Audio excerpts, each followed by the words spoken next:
Seusai dilantik, Kepala Dinas Ketahanan Pangan, Tanaman Pangan, dan Hortikultura atau KPTH Provinsi Lampung memiliki tekad untuk meningkatkan kesejahteraan petani di Lampung.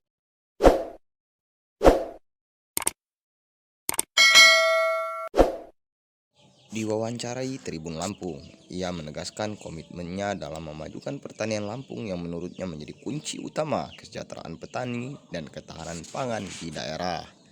Iya, saya sebagai alumni Fakultas Pertanian Unila gitu ya, kemudian juga ketua Ikatan Alumni Pertanian Unila, kemudian diberikan kepercayaan, diberikan amanah oleh pimpinan untuk menjadi Kepala Dinas Ketahanan Pangan dan Tanaman Pangan Hortikultura Provinsi Lampung. Tentunya sebagai orang Lampung gitu ya, punya dan beberapa pengalaman saya di birokrasi gitu ya.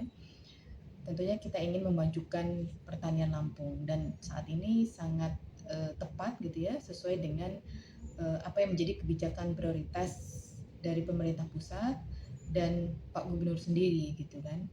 Nah, jadi harapan kita bicara pertanian itu bicara swasembada pangan yang memang menjadi kebijakan pemerintah pusat, juga kita sinergikan dengan kebijakan-kebijakan lain, kebijakan untuk pengembangan desa yang menjadi kebijakannya Pak Gubernur, kebijakan hilirisasi pertanian juga. Nah, kita sinergikan dengan itu yang tujuannya adalah untuk meningkatkan kesejahteraan petani sebenarnya.